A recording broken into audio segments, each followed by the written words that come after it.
Yes! Yes, yes, yes, yes, yes, yes!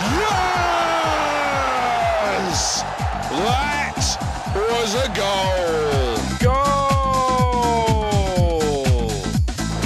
Striker! Eat that! And another! Bing bang, stick it in. Thank you and good night. Twat! That was liquid football! Shit! Did you see that? He must have a foot like a traction engine. Goal! Hello everybody, it's your old friends at Monday Madness and welcome to the latest episode of the Liquid Football Podcast. And well, it's fair to say we're going to very much the sharp end of this FIFA World Cup in the US, Mexico and Canada with only 8 teams left that could possibly win the whole lot. And well, it was all going so well until a certain orange-skinned, do you know what, I'll just leave it there, person stuck his oar in and ruined it for his own team. But that's only the tip of the iceberg of all the other things that have happened in the World Cup. In fact, we have a breakdown of all the runners and riders that are left in the competition to see who we think are the most viable contenders to win the whole lot. Shock hard, there's only a couple that we think are going to do the whole thing. For our halftime game, we're going to be going back to a couple of World Cups ago for a golden generation that got so close, but only a bronze medal was all they got in the end. And of course, to wrap up our second half of our show, then we're going to be talking about the actual stories that have been going on from the World Cup.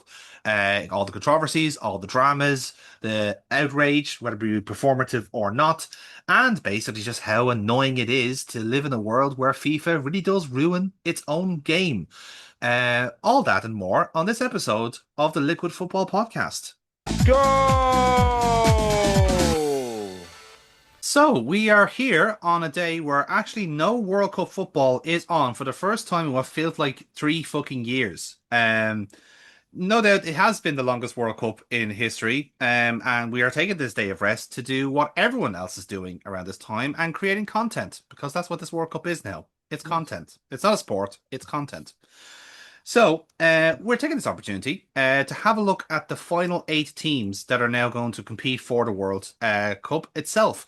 So actually, we might as well take this time to take this bit of a breather, this hydration break of a podcast, if you will. Aaron, how have you been enjoying the World Cup itself? Has it lived up to your expectations? I finally got to watch something of it that didn't involve the Bosnians. And that was the ending to the Argentina game yesterday. And I may be a jinx because within 2 minutes of me turning it on, they scored. Well, we have enough jinxes in the group. We don't need to add you into the whole game got turned on its head. Yeah. Argentina were going out. I feel like the Egyptians can probably blame me on this one, to be honest. Because they're blaming everyone else on it, to be fair. And then it was just, yeah. I mean, they just fucking capitulated. And it was kind of a shame because they were doing so well up until that point that they were. And then just Messi was just like, oh yeah, I can play football. I forgot about that. And Enzo Fernandez was like, I can fucking play football as well. Anyway, we better beat them because it'll be quite fucking embarrassing if we don't. And it was United winning the Champions League in the last 2 minutes type of comeback. It was phenomenal. Absolutely phenomenal. Yeah, it certainly is. Obviously this is recency bias talking, but certainly feel like they're kind of the most climactic of the matches so far we've had. There have been other ones in fairness, but obviously because it's the most recent one to date, it certainly has felt like a lot more drama. Obviously the time zones have not helped in a sense, but like at least some of the matches that I've been able to see have been captivating enough. Even the matches that don't seem that kind of like that major on paper have got a little bit of drama to them, a little bit of intrigue. I'd say the worst match I've probably watched so far has actually probably been Colombia Switzerland. To be honest with you, I think that wasn't a particularly good match. My brother alright was saying that yesterday. He was watching that one and he was like, this is awful. It was just absolutely horrendous. But I think, was it again, I didn't watch it, so I'm thinking, was it that bad, or was it because you had the Spain game, the Norway game, the England game, and the game that was on literally 20 minutes beforehand? Were they so good that it just made that one look bad, or was it actually bad? It's a good question. It's a very fair remark because I think like it's one of the first nil-nils we've had in the competition as well. We've actually we've had Mm. no very little duck eggs in the tournament so far. And again, that could be a remark on the fact that like there's like a lot more teams in it and different kind of levels of quality, and also like a lot of these teams that are kind of accused to be minnows actually come in with game plans, so they're still able to get a goal on the board or at least kind of create some level of intrigue in the match even if they don't score. I think because the match itself, like, just was no goals in it whatsoever. Mm. I think I think it just kind of makes it look worse than it was. But and it also is the 120 minutes of it and the penalties. It just like it felt like a really bad come down after the drama of the Argentina match. Do you know what? Listen, we're on the side of the brackets. We might as well talk about Yeah. the two teams that have made it. So we'll start off with Argentina. And we'll leave in the second half to all the narratives and the tinfoil hat stuff. But we'll focus on the stuff on the football side anyway. So obviously Argentina kind of cruised through the groups, just generally speaking. It wasn't they weren't really challenged that much. Algeria was their more serious competition, and they were washed away in the first match by Messi. So, but it doesn't really tell the whole story in a sense. We've already had two 3-2 wins for Argentina against Egypt and Cape Verde. Both matches, I'd say, were probably the most dramatic of the round in each one, considering like Argentina needed extra time to beat Cape Verde I mean, anyway. I Yeah, woke up the next morning with a bunch of. I thought for a second Cape Verde had beaten the Argentinians. it was looking that way for a second. It was It very was. fucking close. Like, I seen the extra time goal.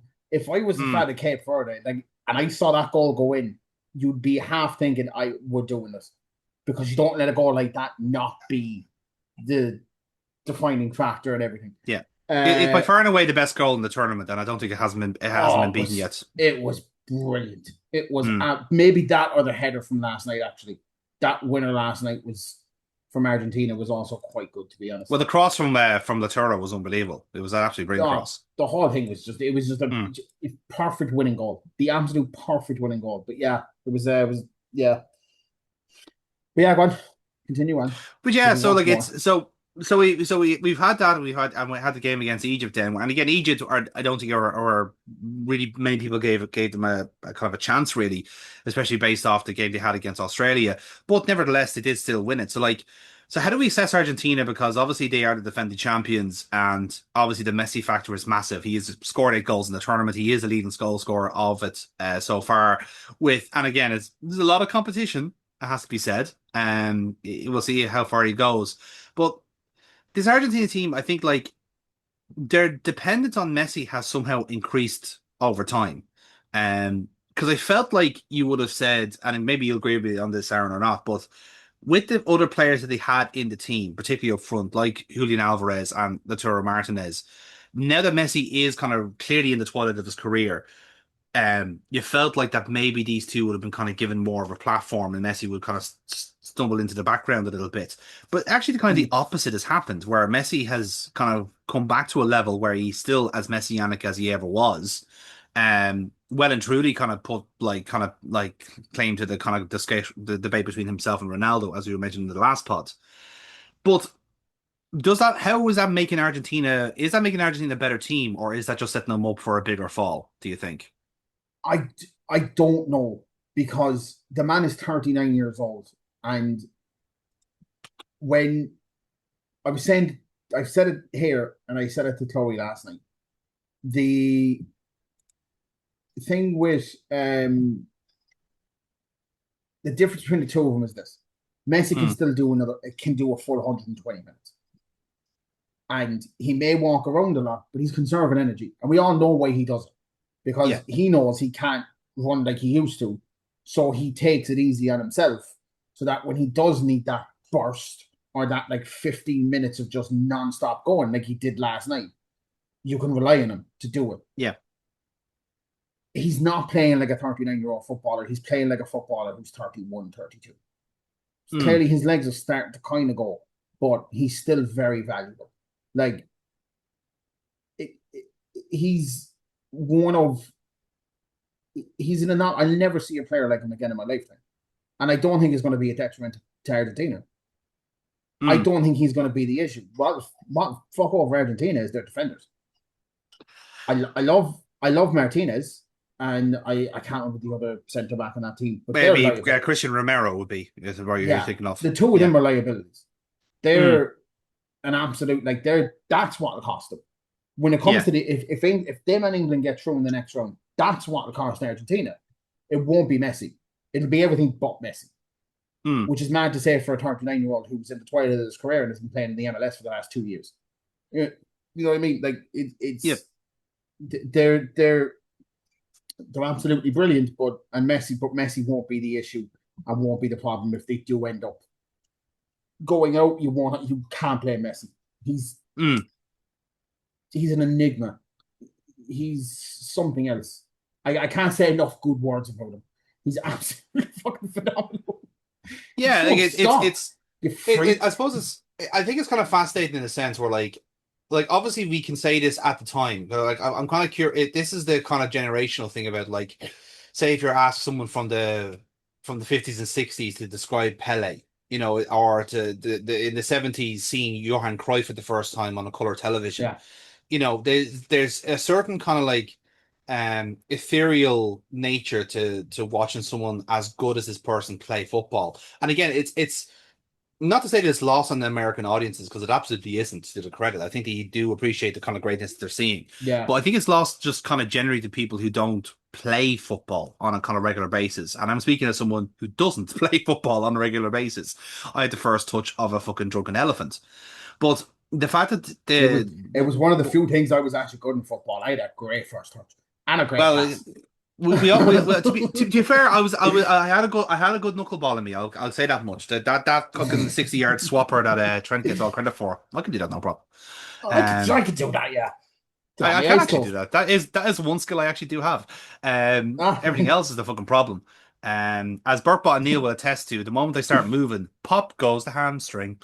But the but at the very least, though, what Messi does very, very well is space and finds it. And the thing is that Cruyff had turns, Cruyff had movement, Cruyff had the ability to see that kind of proverbial 4D chessboard, to be able to know where to go next after he plays his pass he's going to get back. That's Mhm. the that is talent you cannot like recreate in a sense. Um, and listen, we're also living in an era where there is some phenomenal individual footballers like Mbappe and Haaland and Ronaldo, but when you are a pundit or you're a journalist and you're trying to just put this guy into words, I think it's quite difficult to do that. And even as a fan, then on this side of the kind of the table, you're in a way there's justice to certainly be served the fact that he is now a World Cup winner, and if Argentina end up winning the World Cup itself, it'll be because of Messi and Yes. his kind of cohort there. And again, I don't think there's anything kind of unreasonable about that. I think it's just actually just a more exceptional story. It's one of just the many stories that are going to be written at the World Cup final if they do go all the way. Um, my concern would be is that eventually the magic is going to run out, and it just takes a team with some level of technical and defensive cohesion to just stop this Argentina team from doing that, to be able to just dedicate one person to just sitting on Lionel Messi because he does have a weakness, and that is someone actually marking him out of the game, man marking him.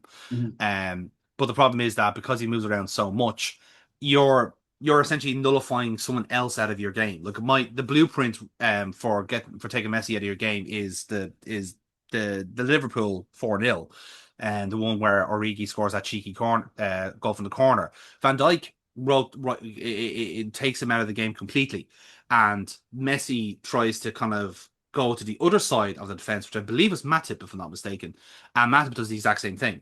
So once Messi swaps, there's like whoever's on that side of the defense, you just mark the fuck out of him and stay on him, sit on him, use your height advantage, and that's what you have. Mhm. But that's very dependent on who you're going up against. Like England are not guaranteed to have that, nor are Norway, or let's just say because they'll be in the semi-finals potentially. And then if you're looking towards the final, then Spain certainly won't have that ability. They will treat Messi as God because he practically walked across Spain, like the Messiah himself. And then France, I think, do have a credible game plan in terms of the defensive cohesion. So there really is only maybe one or two teams that could beat this Argentina team if Messi is given the space to do that. Um, See, I suppose we got a quick note about Switzerland as well. It's their best performance in the World Cup since 1938, as I learned last night. I mean, Which we all that's know what like happened there. I mean, all of them are like everyone had a dark horse for this tournament. Mm. I'd love to know the person who said Switzerland, and I'd Now, like to shake that man's hand I because will. did anyone even pick him? I don't think anyone in this group did it. I didn't see anybody online or any pundits say that Switzerland were going to be one. Not that they're not any good. It's just Yeah. shit. Go So on here, final in the so World Cup. here's my thoughts on the matter. This is something I'm going to keep more so for the second half, but I will kind of prelude it by saying I think Switzerland have been the beneficiaries of being in Canada's group. Um, because there was a little bit of chicane, little bit of kind of like stratagem between putting the home countries into certain paths and placements, Mm-hmm. and basically, if you were in one of the home like groups, let's say, you inherently have an advantage just by being with them, essentially. So. Yes, I get I'll what you mean. when we're getting our tinfoil hats out later on, I think that's something I wanted to talk about because that's one of the things that there's a lot of because FIFA basically shit the bed over the week, which we'll get to momentarily. Um, What? the No, they didn't do anything. It's actually been a very no, quiet week for FIFA. football unites the world, Darren. You do know that, right? Today I feel corrupt. Say it. Anyway, go on. Say it. Football Say unites the it. world. Thank you. Football unites the world. So thank you, thank you. If you can say that another not 100 times throughout the podcast, that'd be great, or else we won't get our kickback. And no, seriously, they're the beneficiaries of being in Canada's group, and because they top Canada's group, they have essentially taken Canada's hypothetical place in the seeding. So we'll get to that momentarily. But yeah, Switzerland, I think they were brilliant in the groups. I would say, like from the matches that I've seen about them, uh, they're not a particularly high scoring team, nor are they a particularly defensive team. I think they just make sense. They're functional. It's the sort of tournament Mhm. team that you want. It's like Croatia in the was it the kind of Russian World Cup, I think it 2018. was.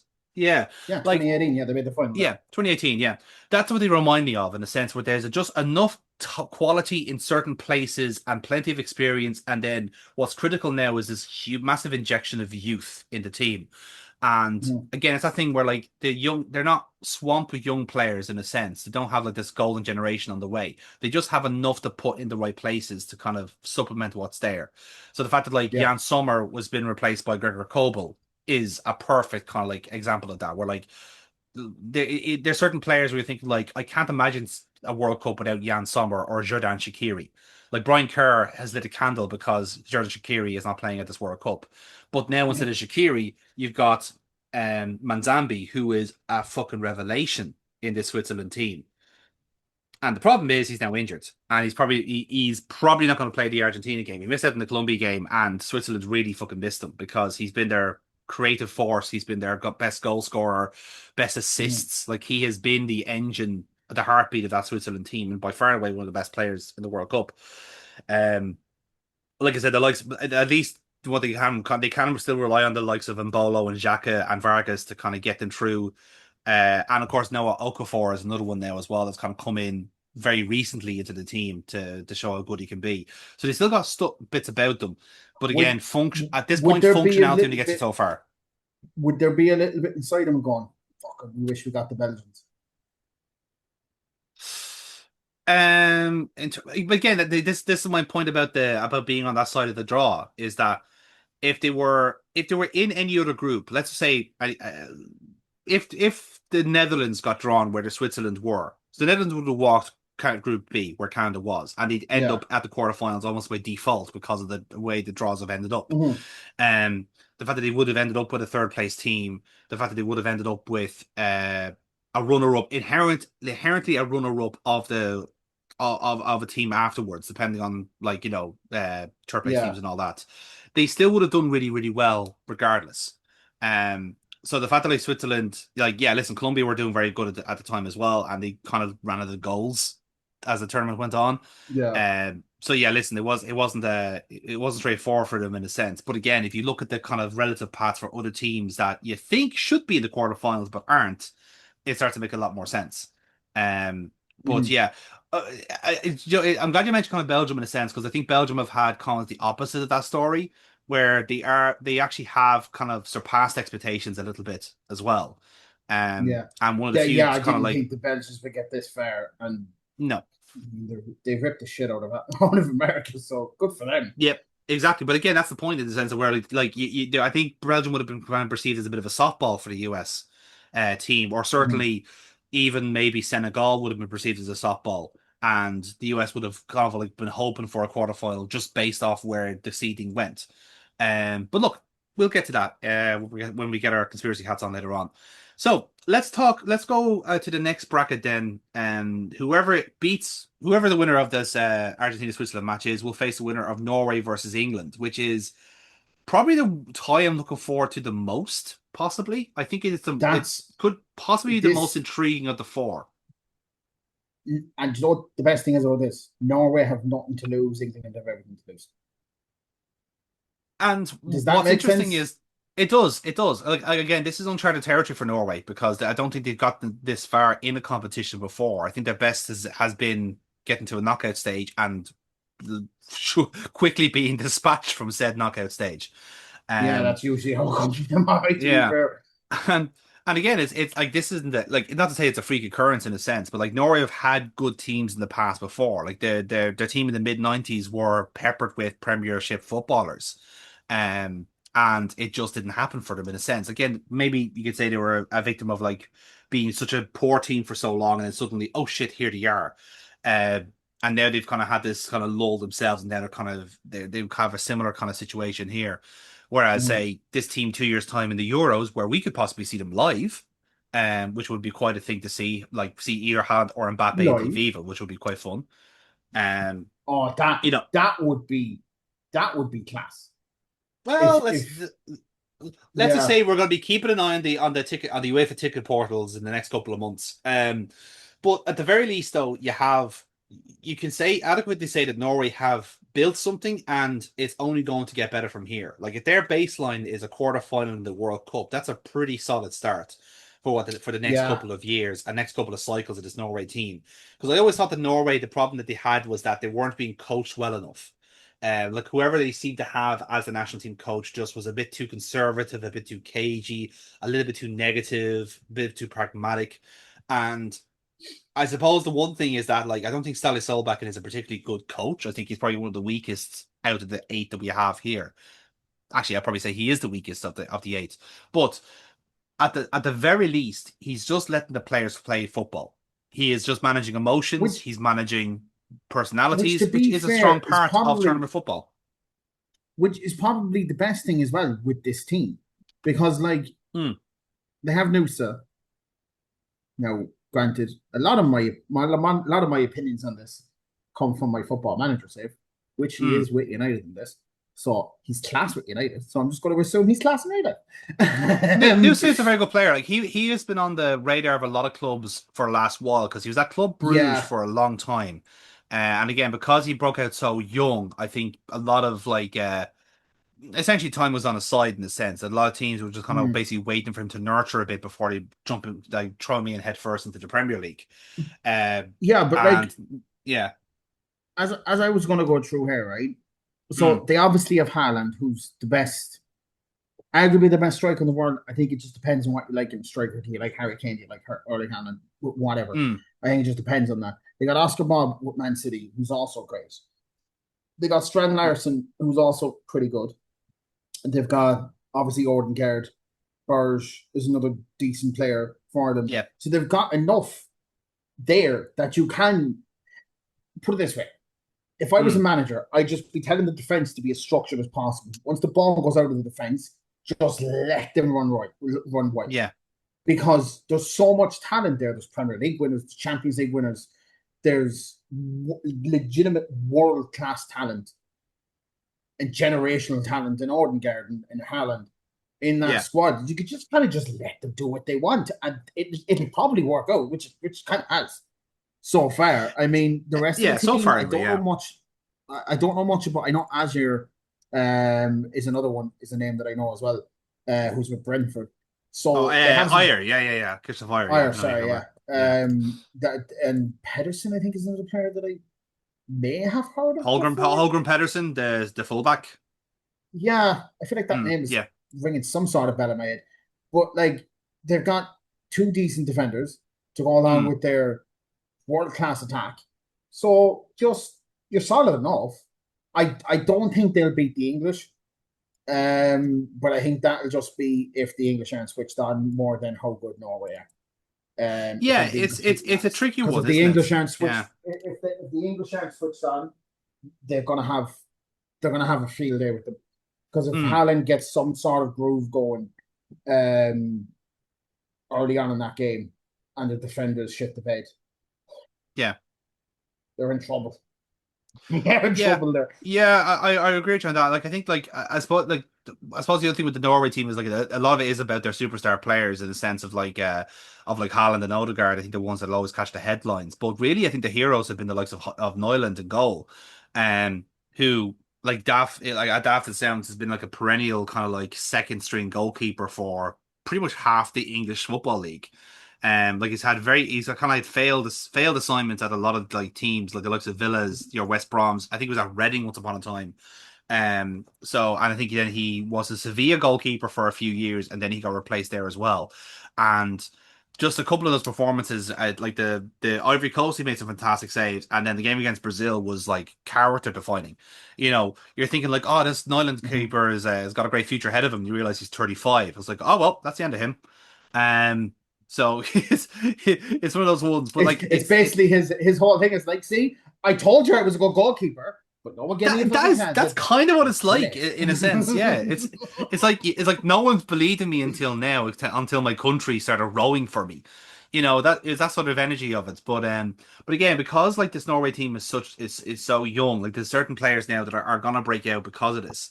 Like Schlederup is the one I was thinking of. That really impressed me in the Brazil game actually, because he came in for Sorloth, I think he was. Sorloth is again much like Haaland, a massive lump up front, but because Norway don't really have, well, they do have right wingers in a sense, but Norway just found it funnier and perhaps a little bit more intimidating to put Sorloth out on the right flank, and basically his one instruction is to run, is to charge headfirst into whatever fullback or advertisement board comes closest, and essentially that opens up the door then for kind of midfielders to run in for, and the likes of Haaland to open space up. So they have a phenomenal front line, like almost like a quite intimidating one. And again, the likes of like Shutterup and Nusa and Bob, they're only going to get better with time, and Haaland is still only 25. Oh, You know, it's and scary what they could do. Haaland does seem like a player that, unless Haaland does seem like a player, all right, that if he avoids any major knee injuries, he could probably keep going until he's what, 37, 38. It does Like he depend. Like doesn't do much on yeah, the pitch. yeah. I think And not in a in his bad way younger, either. I mean, yeah, he's just a big lump up front. So it's not a mm, bad thing. no, But no, because he doesn't do much, the longevity is there for him. potentially, It's yeah, there, and potentially it is there. Again, if yeah, he avoids the Ronaldo type knee injury that kind of hampers him for the rest of his career, mm, he'll probably fuck off to Madrid at some point in the next couple of years. I yeah. think he'll I probably think, let his yeah, contract run down at City like he did Dortmund. at Dortmund, and he'll Mm, just eventually just move there. Apparently he's not sure on Maresca, so he's like, oh, I don't know. yeah, So maybe he might leave after the next season, but like, yeah, he's a freak, absolute yeah, fucking robot, weirdo. yeah, And and again, Haaland, you I can just score a load of goals and I look like a fucking Viking. Get fucked. or as a spring Grow onion, up. as I've seen on social media, which is quite funny. Um, but you know, in fairness to Norway, I think like out of all the teams in the kind of competition, I think they've also kind of captured America's imagination a little bit. They kind of know how Yes. to get Americans on side by just being like quirky Europeans. You know, like Being America always had offensively European, even.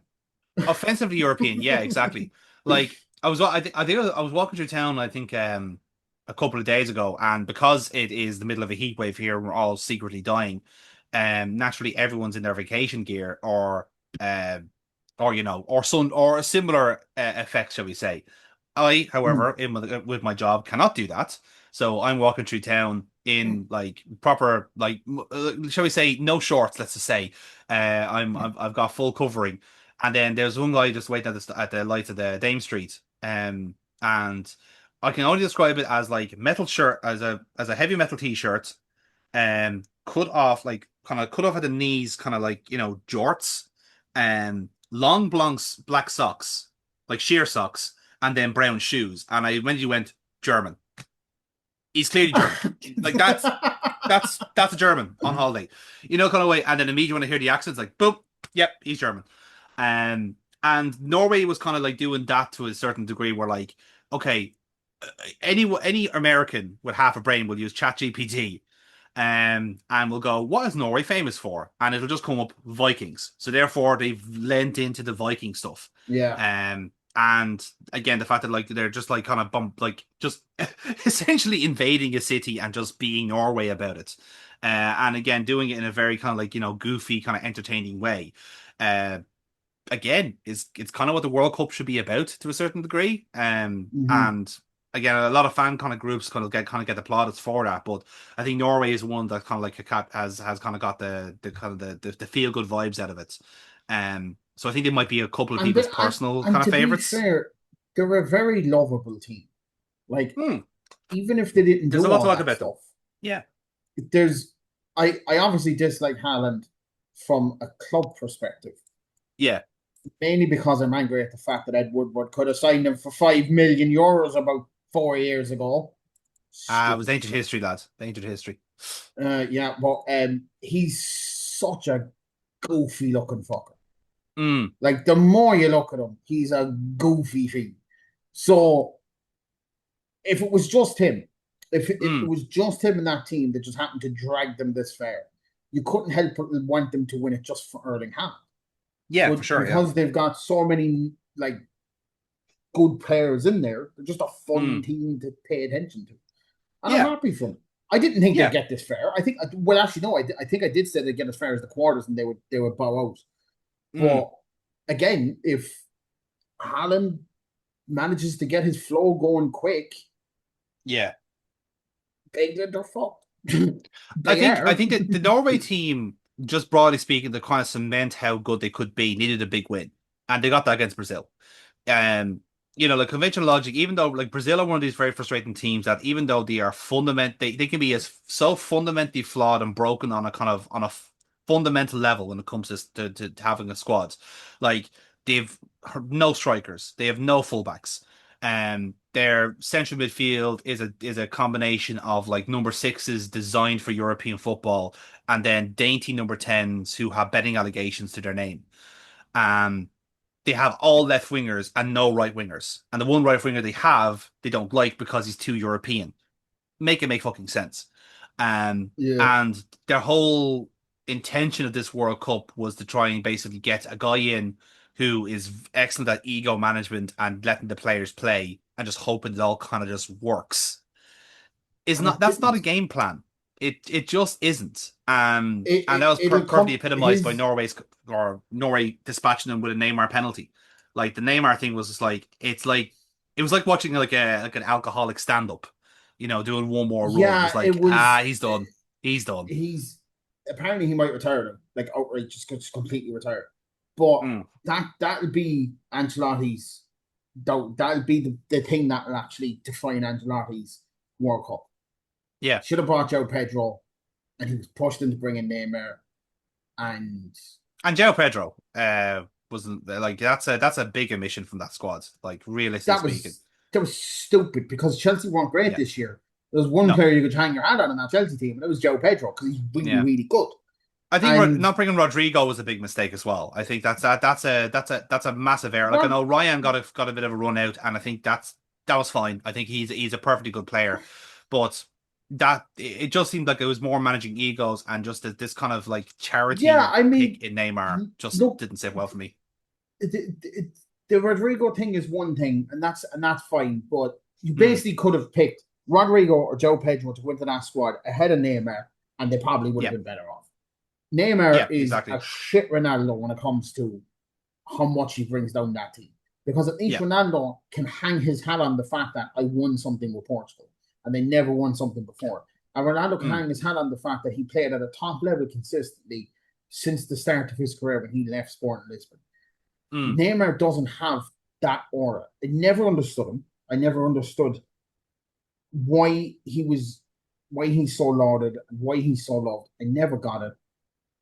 He shouldn't have been in this World Cup. He's been the reason why Brazil have never been the way they've never have been the same since the 2006 World Cup, let's say. Ever since then, he's been the focal point of that team. He thinks he's a fat Ronaldo. He thinks he's a Ronaldinho. He thinks he's a Zico or a Pele.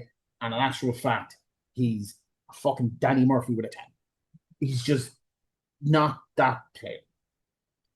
I think he's just not. I don't know if I don't think that Neymar is inherently the problem with Brazil, but I think he's a good symbol of what went wrong with Brazil's kind of like player kind of shall we say how they produce players in Brazil, because ultimately Neymar essentially was spawned from the Brazilian Football Academy and immediately shipped out to Barcelona for massive money. I know it sounds like it sounds insane now saying like whatever the transfer fee was at the time. I think it was like probably 25-30 million. Bear in mind he was 17. So this is like a record fee now for a teenager. And then there's the massive, that was a 200 million euro fee then to PSG from Barcelona and stuff like this. And Brazil immediately. See, the thing is as well, yeah, that's what broke, right? That I think that's agreed. what broke him fundamentally, because he wanted to be the focal point and the star of the team. So the easy out in that one is PSG when they're on the rise and they try to win things in Europe. And again, he went there to win the Champions League, the focal point of a Champions League win, and he didn't fucking do it because he's just not that good. He's not that. No, I agree with you. He's not that good, or certainly not as good as he thinks he is.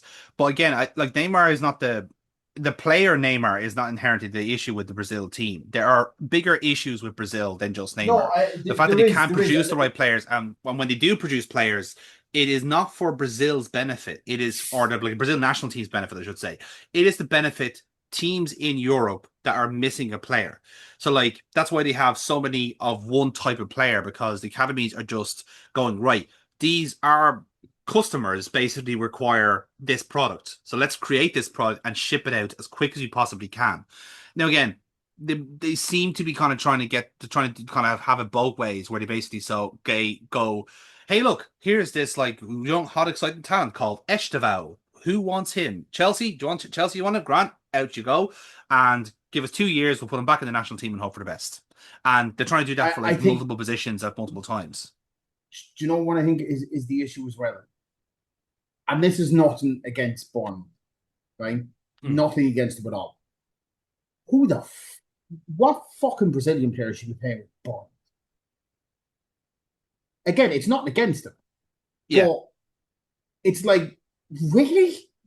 Well, like take the Bournemouth side out of it. But if you were a Brazilian player like Ryan, like if you're 17, 18, 19, and you're basically offered a mid-table Premier League team to get your feet wet, to learn English, to pick up your kind of like your to improve your technical skill, and to basically be in a position where you're never going to be in a relegation scrap, but you're never going to be in such pressure that you're ever going to be in a championship contender, and you do well for 2 or 3 years, and then suddenly you're at a high-profile club, at a club that has had a track record of being able to get young players to elite clubs, like that year or 2 year beforehand. It doesn't matter where the club is, really. Like it could be in the Isle of Man. I guess it. Okay, I understand it in that respect, right? But yeah, Brazilian players never really went in, and there's a reason why it's very hard for Brazilian players to get going in England.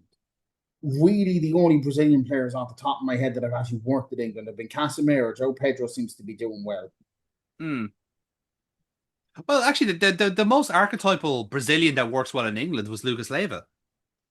Lucas Leiva worked well. Actually, yeah, he was quite good, but I can't think of anybody else. Longevity-wise, he was probably the most. Well, he's not the most successful Brazilian player. There is absolutely one or two that are temporarily escaping me, but again, the ones that I can think of off the top of my head are all defensive midfielders. It's the likes of, or David Luiz, actually, you could say, actually based off titles. David Luiz is another one. Like he's a player that probably would have worked well in any other Brazil squad. for the last 25 years, but he just happened to come in at the time, and his name is probably going to be synonymous in Brazilian football for the defender that lost 7-1 to the Germans. Yeah, exactly. Yeah. But again, it's all that sort of thing where like they know what like these kind of leagues want, and I've kind of like I judge accordingly.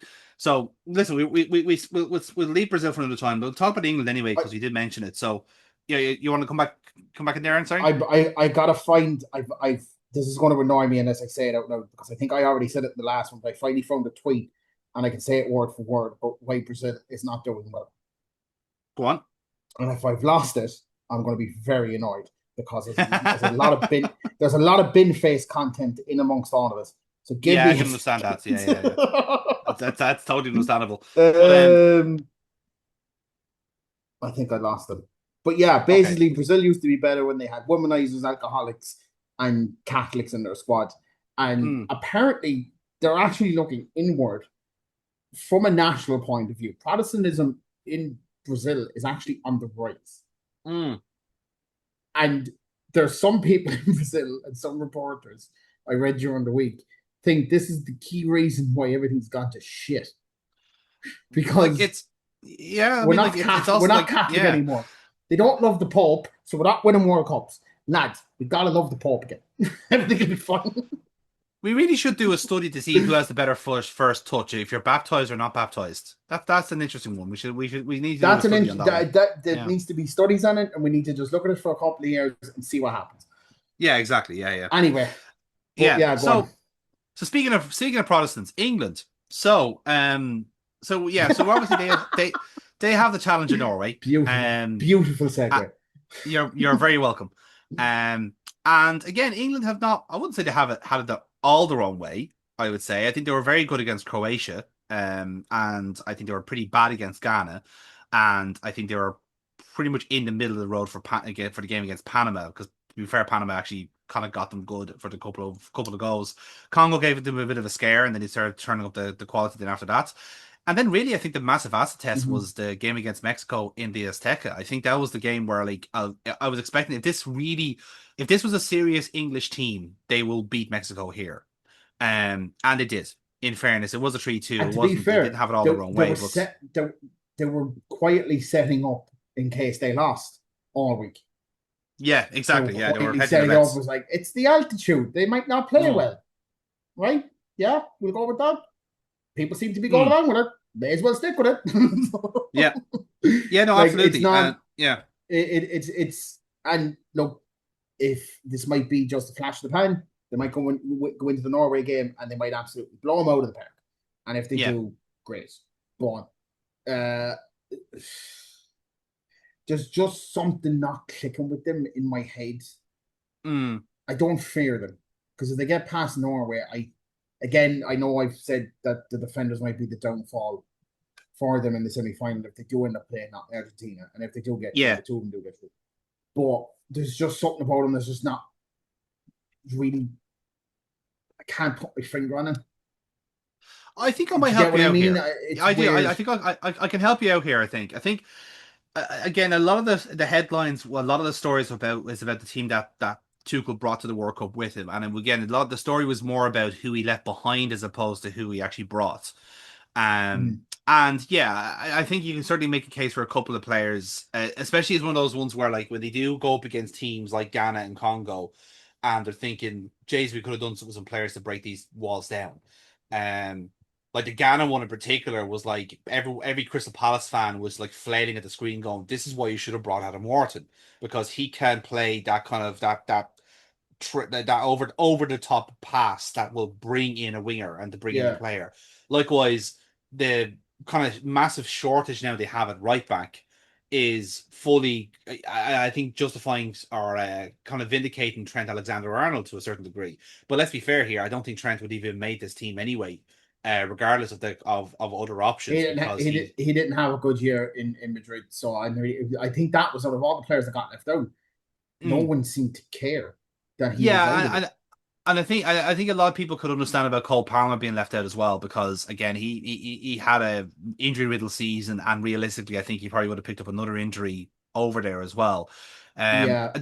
Like the defenders. I don't think have been as much of a headline as people have thought. I know you've obviously been kind of beating Harry Maguire's drum to a certain degree, I but still I actually think don't think. it's going to come to a point where they're going to Mm, need a Harry Maguire. They're going to get to a penalty shootout, and they're going to sit there and they go, "Fuck, we should have had him," because it seems to be a thing at the yeah, moment with defenders just absolutely skying the ball over the bar.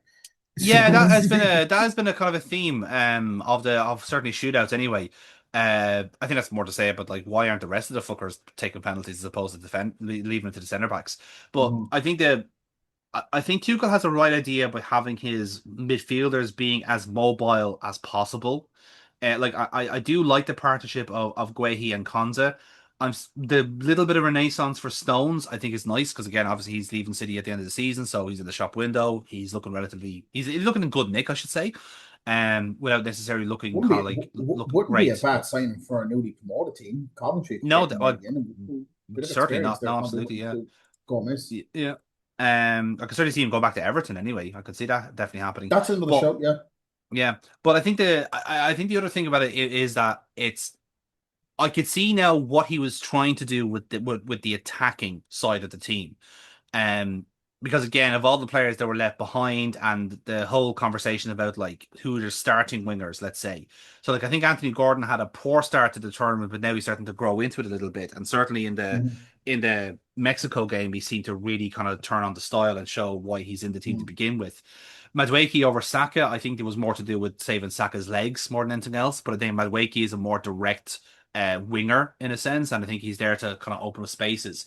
But I think the real star turn of the team is Bellingham, and I think that's reflected in the goals that he scored.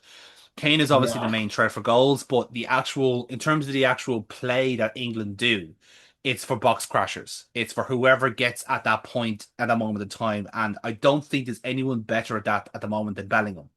In all of world football, I don't think anyone else does that better than him. Um, and I think that's what England have been trying to tap into when they haven't usually. In the last World Cup, I felt like Bellingham had a really bad turn of it because it was all about Harry Kane. Whereas I think Tuchel has found a nice balance of having two goal-centric players in Kane and Bellingham that are both kind of sharing the load equally, and then everyone else is essentially in a support role. The Rice and Anderson midfield makes sense to a certain degree, but I don't think Declan Rice is going to last the tournament. I think he's in bits, and I'd say he might be just shuffled out to right back to potentially save his legs, which is daft to say, but England do play full backs instead of Well, wing backs, so that makes actually, sense. actually, uh, Ireland legend Tony Cascarino actually said during the week leading up to Mm, it yeah, that Rice should be played at right back, and he got pelters for it, and then it mm, happened, and apparently he didn't do too bad, and he was just a bit of a smoke prick on talk yeah. sport. He was like, "Yeah, I was right. I mean, it was obvious." This is a weird trend that we've been seeing for the last while, and it kind of started off with Liverpool, funny enough, with Dominic Szoboszlai being shuffled out to right back. This whole idea that basically you don't necessarily need to have a wing back in that position, but just have essentially a quarterback at this point. It's this whole kind of conversation about trying to get a quarterback into soccer, shall we say, as opposed to Mhm, actual football. And it was that sort of thing where how do we make a player like that make sense in our team, where it's not necessarily the skills it's not necessarily what they do in that part of the pitch, it's how they advance the ball, it's the positional side of it. So for Declan Rice, because I think he is right-footed, so he would be a right back, whereas say if he was left-footed, like I don't know, take your pick, I think Anderson may be left-footed, he'd be at left back. mhm. But again, you can only do one or the other in a sense, and you still need someone then to cover that midfield channel. So if Rice is to play right back against Norway, it'll surely be Mainu who goes into that midfield. But again, that's not guaranteed either. It could be someone else. Could Stones could step up into midfield. There's a Which he's lot of played a lot weird with, little which he's played a lot with City. And when he was out, he was yeah, arguably when City went through a bit of a down spell.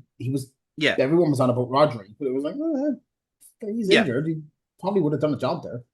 yeah. Not done a Stones job had there. that kind He of was key. Like, Stones had that kind of Beckenbauer style quality to him, where he's able to just like be midfield in possession, but defense when they outrun it off the ball, and that was mhm. he was very good at that for a year. And then his body went nope, pretty much.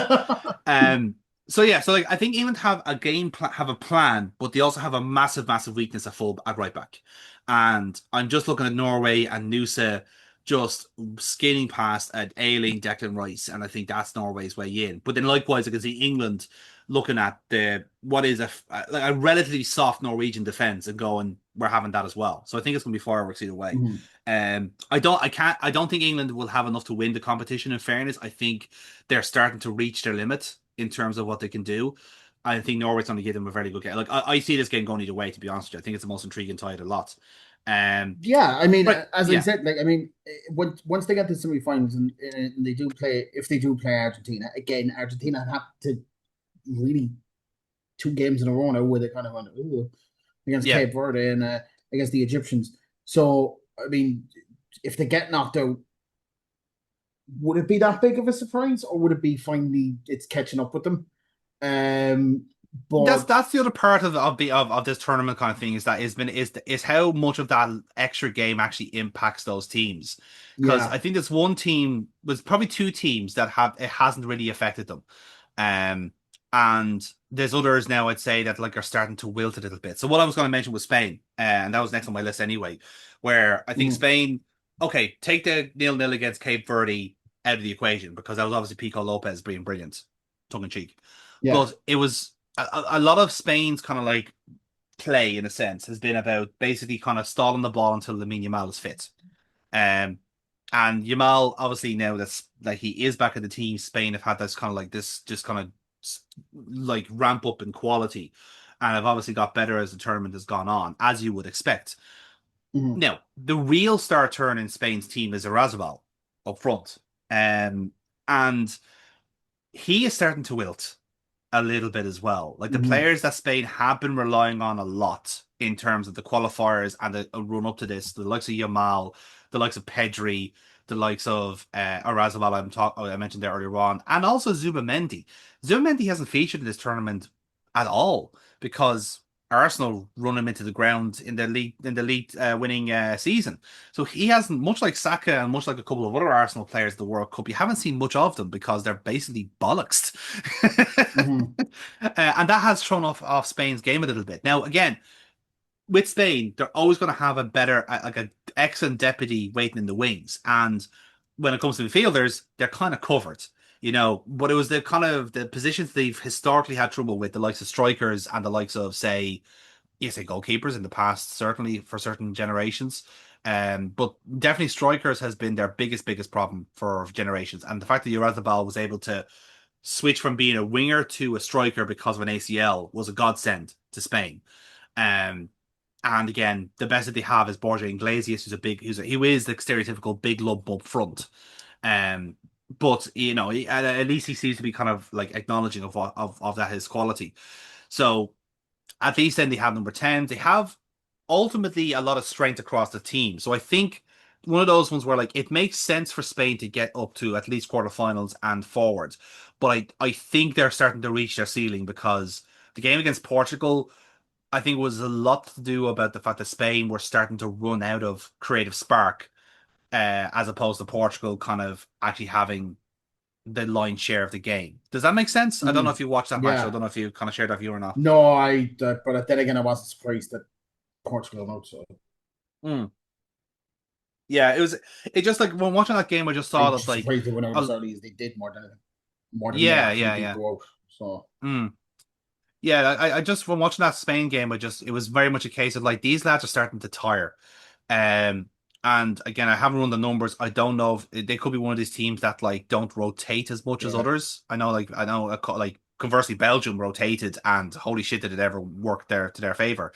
Um, so yeah, I think that's why I feel like this Spain team is starting to lose its steam yeah, a little bit. So we'll see how it goes. Um, like it's still a great team. Don't get me wrong. They are still very fun to watch, and they still are aesthetically a nice team to watch to see plying their craft. But as I said, I think they're starting to their ceiling is rapidly approaching them. Belgium, on the other hand, Aaron. I don't think I had them in the quarterfinals either, to be honest. I think we were kind of slating them in our last podcast, and suddenly they're back to I life. think It's sectional. do you still have the breakdown of that? Did you save that breakdown of Say where what? we did the predictions for us? Do you still have Oh, do you still have that, or is that gone? Because I I think maybe did we have them going out in the round of 32? I That's a think we weird thing had to them say. going out. I will have to see. I'll see if my bracketology is still up there. You fill for time there while I have a look. I'll fill for time. Anyway, fuck Hmm. Neymar. No, but fair fuck to them. They're an agent squad. All their are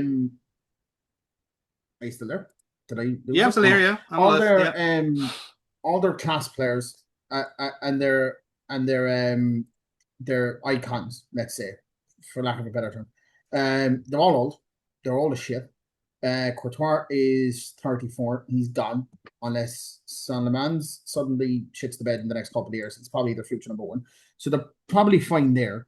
But like your Tielemans is getting a bit old. He's kicking on. De Bruyne is kicking on. Castagna is kind of kicking on now. He's 30 years old. Trossard, 31. He's kicking on. But at least they have Doku inside that team. Um, it's a bit of a unknown because they Hmm. had so many good players. But I feel like the generation after the golden generation has a lot less pressure on them. So Hmm. on that time we spent, the World Cup going, oh, they'll definitely win the Euros at some point. Yeah. They might actually do it now because no one expects them to do anything. Like, no one expected them to do this at all. Like, to get this far and to Hmm. batter the Americans. They didn't just beat the Americans, they battered the American on Yeah. home soil. Like, that's an achievement because they're not a bad team. Like, the Americans are not a bad team. They're just Yeah. high in their own supply at this point. So Hmm. that's kind of their downfall, and especially with the stuff that happened a couple of days beforehand. But we leave that one off. I actually have a very funny tidbit with that later on because it was genuinely, it puts into perspective how old Donald Trump is. Just Yeah, that's true. keep Yeah. that in mind when I actually bring this up. I'll factor So that into the equation. Yeah, I will. I will. yeah, Um. so but they have a decent side there that if they Hmm. don't fuck it and they just keep developing these players enough, that they have a nice future ahead of them. I'm Yeah. not saying they'll win World Cups, but the quarterfinals in a World Cup could be the norm. Maybe more semi-finals, but getting deep into the Euros mainly is a possibility here. Hmm. You know, I mean, it's there. I even forgot that Axel Witsel is in that squad. Jesus Christ, he's 37 years old. God damn, man, give up. Just But yeah, fucking was what hell. I think one note I will say about Belgium in a sense. Again, I watched the game again they had against Senegal, and again Senegal, there's a pattern between the Senegal and the Egypt games where both teams, who are arguably the best teams, well, some of the best teams in Africa, um, or certainly in from the AFCON kind of region anyway, and they were they had the game dead to rights. Like they were 2-0 up, they were cruising, they had the game under control, and then suddenly just once one goal goes in, two more follows. And again, I know the context is very different in a sense. Argentina turned up the class and Messi happened to Egypt. And in the Belgium Senegal case, it was very much that, okay, this last minute penalty from like with no chance of reply means that Belgium are going to go through. But again, Belgium got to a game state where they were able to draw and then get to beat Senegal in the end. So Mhm. there's still a certain degree of coincidence there. With Belgium, I think the difference was, and this is kind of a comparison to the likes of Portugal, who got shit canned by Spain. Um, like I think Portugal realized very early on that they couldn't just rely on the old players anymore. It was time for the other players to step up. And I think I just want to draw a reference to the team that actually beat the USA. I'm just trying to get it up here to prove my point. But basically the team there was no De Bruyne starting off, there was no Lukaku. So okay, I have it here right now. Um so the players that I wanted to mention were the likes of Nicholas Raskin, who we're now all frantically googling to figure out who he is and where he's from. Um, but he's plays for Rangers, by the way, in case you're curious. But Oh he, yes, but he, yeah, but he would have fuck him. been he would have been the type of player that would have sat on the bench while Axel Witsel still did his thing at the age of 37. You know, Luka Bacchio, who's been a kind of like a good talent for Belgium, but hasn't been given the nod as such. Is another one of those players that, like, if there was once like Carrasco leaves, Ludovicchio will step up type of thing. Leandro Trossard is a late bloomer in terms of the Belgian side, and that again has a lot to do with the fact that he got his gig at Brighton and then at Arsenal. The Keller was another one that's a very strange one. The Ketteler. I hate his name. De Ketelaere is another one that, like, he should be a monster. He should be a Haaland type player. But you look at his goal scoring record and you go, holy fuck, how are you still playing football? That is like League of Ireland stats of like of goal scorers. So like it's that sort of thing where those old hands, like the Ketelaere would not have got his game ahead of Lukaku if Portugal, if this is a Portugal scenario, Lukaku would be sticking to place. De Bruyne wouldn't allow Raskin in, that sort of stuff. But that turnover, that revolution of the squad players going, do you know what? Let's take this chance and actually and stake our claim here. So the fact that Doku didn't even start this game, he was rested. Rested, not arrested. Jesus, John. And sorry, it's a long night. And the fact, and obviously he's carrying a bit of a knock as well. So what's the point of starting him if he's only going to walk around the pitch? Whereas if you have a fresh winger there, like Luka Bacchio, do you know what? Let's just play him instead. Or Trossard's fresh, let's play him. Very sensible things that you do without sentimentality. Like this is good management. Like that. Let's call a spade here. This is a smart way of running a tournament. So if those players do come back in then for the Spain game, they could be fresh, they could be not. We could be seeing the young players having to go at an ailing Spain team as well. So it's still all to play for. Do you know what? Actually, let's do a little pivot on the fly here. Aaron, would you like to take a halftime break here and play our round of winning 11 before we get on to the French team? Is it? Yeah, let's do that. Yeah, go on. Yeah.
By the way, I looked up the goal scoring record of the Ketelaere with Atalanta, and you weren't wrong. No. He had one good season 3 years ago where he got 10 goals and 8 assists, and now it's just 7-7 and 3-5. Yeah. Now, not good. Obviously, he must be doing well in this World Cup, but what the fuck made him get into the squad? Well, he scored one goal, which is more than me. So I think that's only fair. Again, so anyway, you can't judge any player because if they score a goal in the World Cup, they've done more than most people. All right, exactly. Good for him. Exactly. That's a good way of doing it. What did he do this season to merit a call up to this fucking squad with 3 goals and 5 assists?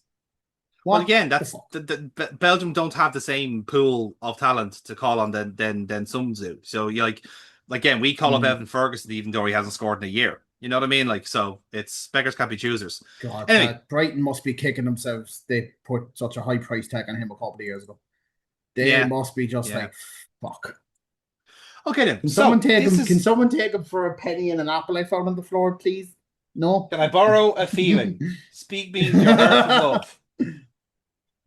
So, right then. So this is our game of winning 11, where we take a bit of a halftime breather, our own version of a hydration break, and we try and quiz whoever's on the call on their footballing knowledge. and we try and make it thematically consistent with what we're talking about on the pod. So, Aaron, you are flying solo again this week because you went for a one-man effort on the last one. Didn't do too bad, actually. You got half the team last time. So let's see if you can do any better. So, the clue I gave you at the start of the show was Devils for the winning 11 round. And I know you haven't probably had much time to ruminate on it, but it is actually related to what we were just talking about in the pod, which was about Belgium and their seemingly golden generation that is now starting to move on to potentially a silver, bronze, or maybe even a consolation prize generation. And what we have for you is the high point of that golden generation, which was the 2018 World Cup in Russia, where they secured a third place finish by beating England in the losers playoff, or as we call it in Ireland, the après match. So, what I am going to get you to do, Aaron, is to predict the winning 11 of that Belgian team that secured third place in Russia. So, it was a long time ago. It is a grand total of 8 years ago. But again, there's some familiar names and some not so much. So, I will, for audio listeners, I will call out the players that are available. We have Cohen Casteels, Thibaut Courtois, Simon Mignolet, Toby Alderweireld, Diedrich Boyata, Vincent Kompany, Jan Vertonghen, Thomas Vermaelen, Thomas Meunier, Leandro Dendoncker, Marouane Fellaini, Moussa Dembele, Yuri Tielemans, Axel Witsel, Eden Hazard, Thorgan Hazard, Kevin De Bruyne, Nasser Chadli, Yannick Carrasco, Adnan Januzaj, Dries Mertens, Michy Batshuayi, and Romelu Lukaku. Adnan Januzaj. Oh my god. Yeah, that's a member.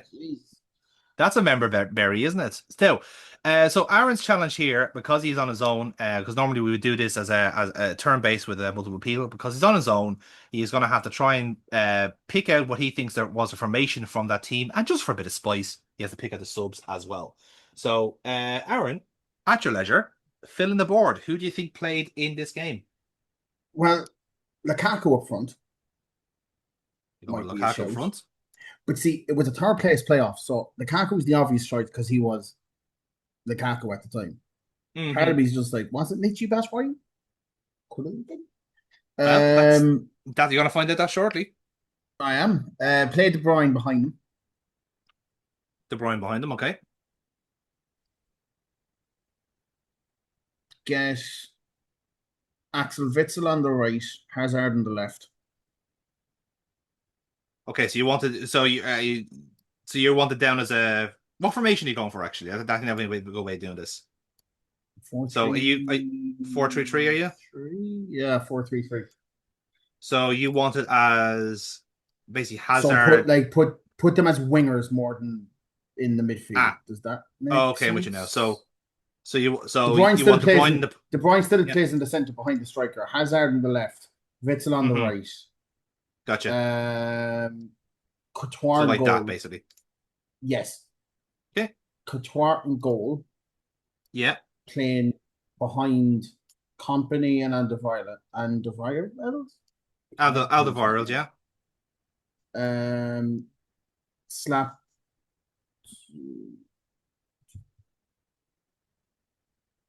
Tielemans and Fellaini in the centre.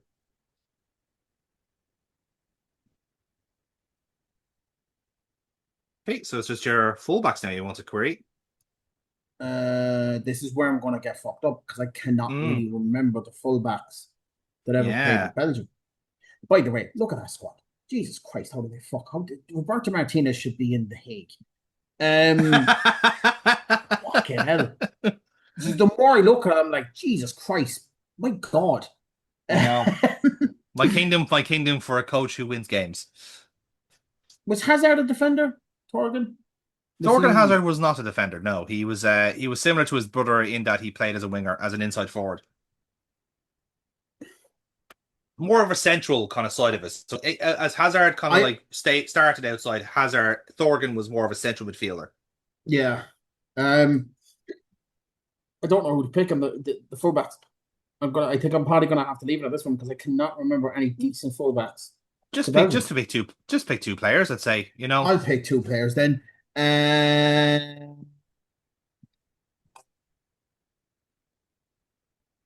Then Like Docker, if you want fuck it, let's to, go for him. you're gonna go with Den Donker. Do you want to put him on the left or the right? Put him on the right. Put him on the right. I don't know. Is And that the right one? Who knows? and then whoever you had as your left back. For some reason, my brain is saying Mounier. Thomas Meunier. Okay. He could be a Right. striker And for all then I know. Who fucking knows? and then your free swing, then you get to pick 3 subs. Batshuayi, Martins, Vertonghen. Okay then. Right.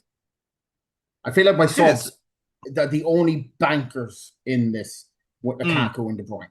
Other than that, completely up in the fucking air. Did he even play Couture in the third place playoff? Could have just played his backup in Mingway. Who fucking knows?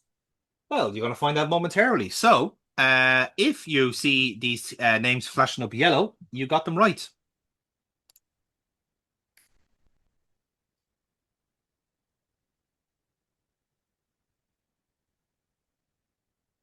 I would put Dings in here, but I'm actually just a bit lazy, to be honest.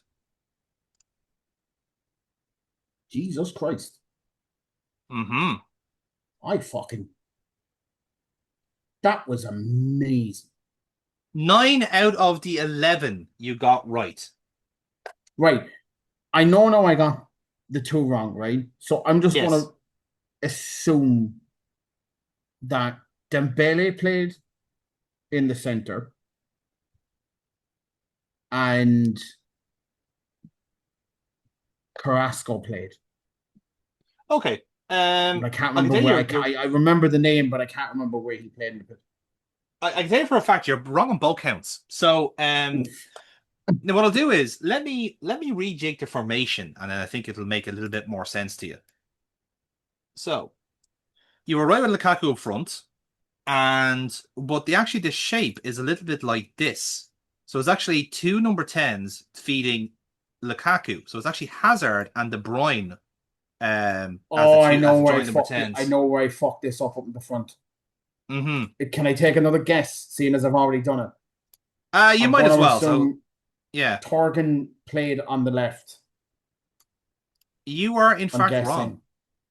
Well, Jesus Christ, fuck it, so I don't know what I'm doing. Yeah. What are we doing here? What's going on? So, all right. So you were wrong with Amaro and Fellaini. So ultimately, what really threw you off was actually the shape of the team. So the knocker didn't play, so he's out. So it was actually something like this: a Company and Alderweireld. So it was actually a back 3 that Belgium were playing. So the one that you missed was actually Jan Vertonghen in the back 3. That name, because obviously I fucked up the thing, I would have picked Jan Vertonghen, but Alderweireld and Company were like the best centre backs going at that point. For sure, so I was like, well, they're the obvious picks, but yeah, fuck that makes sense now.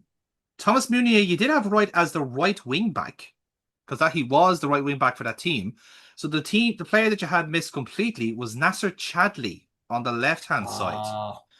That was actually Chad. Do you know what? Yeah, that was brilliant. Yeah, no, there was very good effort.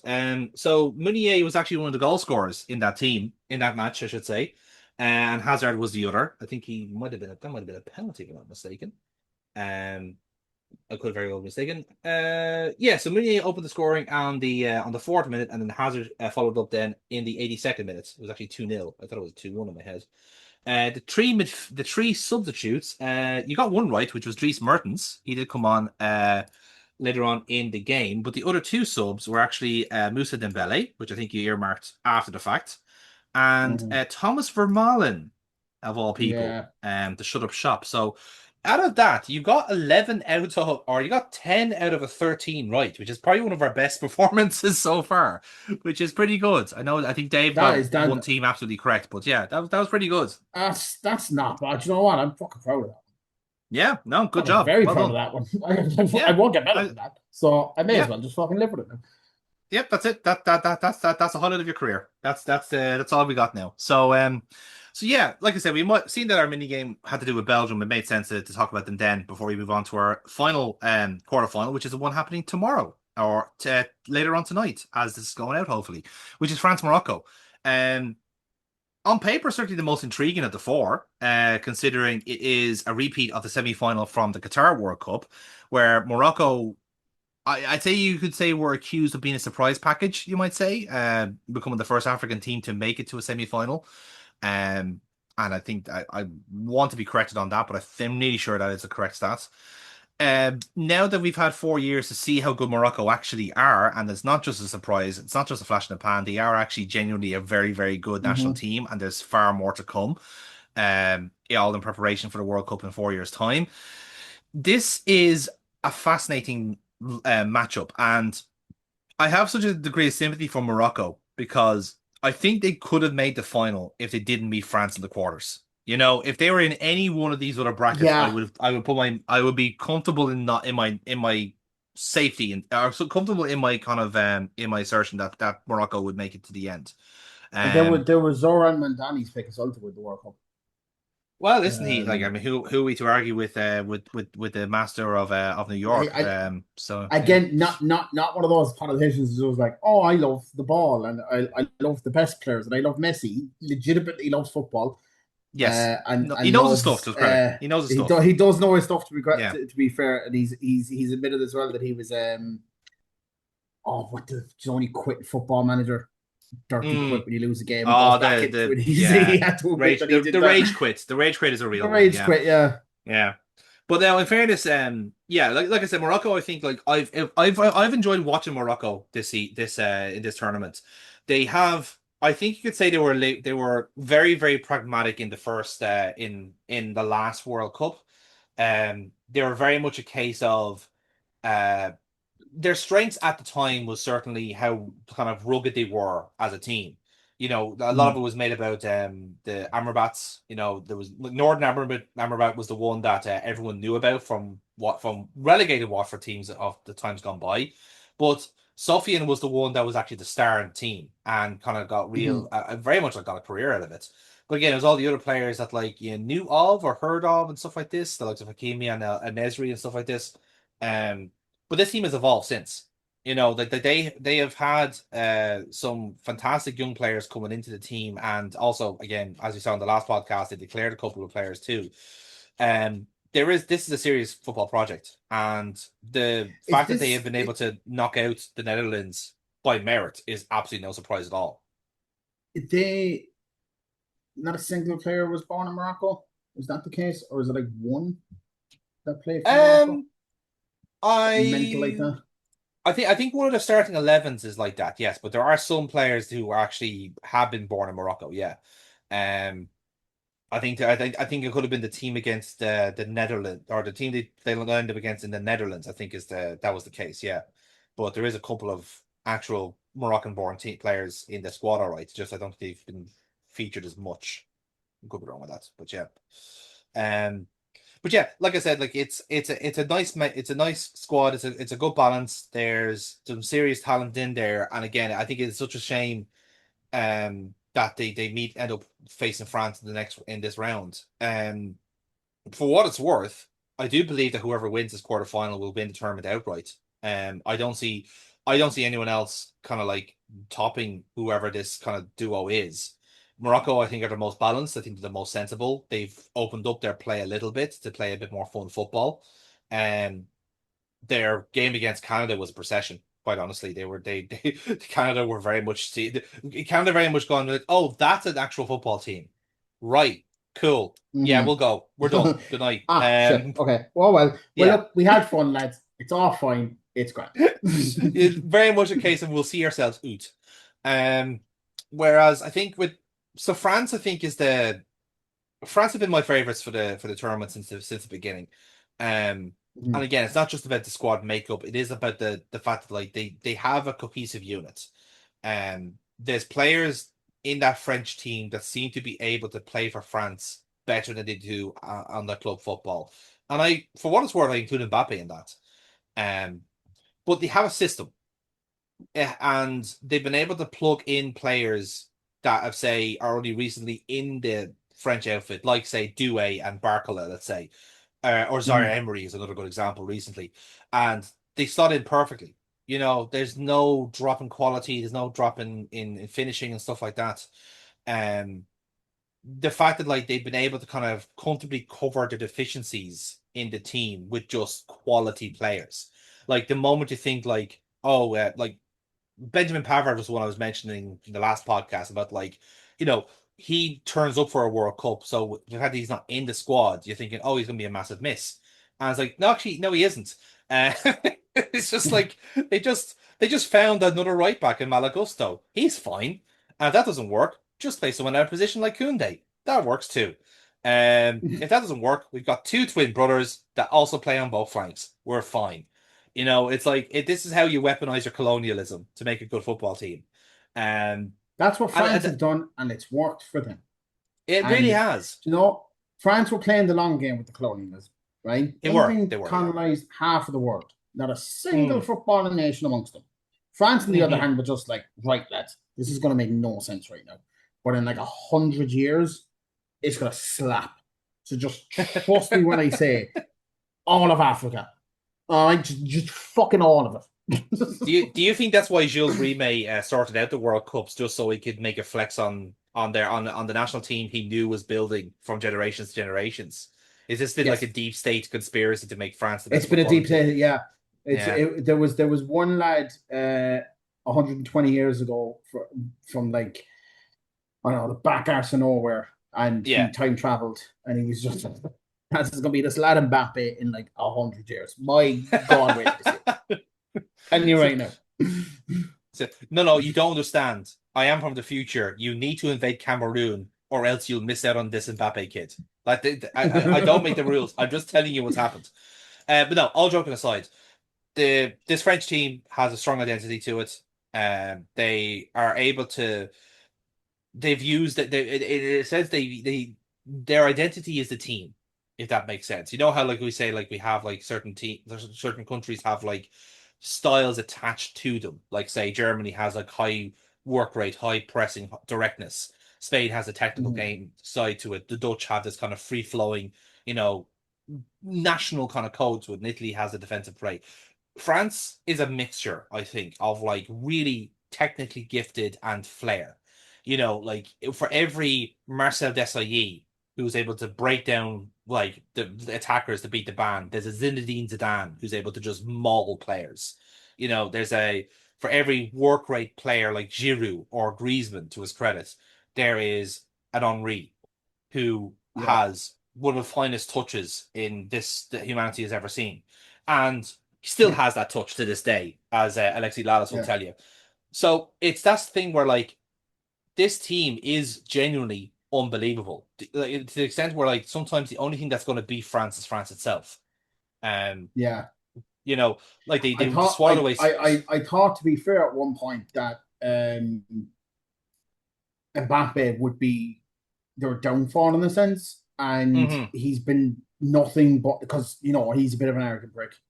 Yeah, The dictator thing that they Mm. go with online, but he hasn't been, and No, he's putting France above himself. It's I the think it has a country lot to do before with the fact anybody it's else. it's yeah. I think a lot of it has to do with his relationship with Deschamps. I think Deschamps is really very much the case of having the right person in the right job. And again, the fact that he's done it as a player and done it as a manager, that is enough of an ego check to say. Oh, and obviously like this team has won the World Cup before, so they've been down this Mhm, road. They know what to do. They're not strangers to it. But it is the fact that mhm, like he has enough authority and enough respect and love from his players that no matter what the situation, like say like they had that early exit of the Euros, not the last Euros, but the Euros out before that against Switzerland. And there's no drama, there's no hype, there's no scandal. They there just said, you wasn't. know what?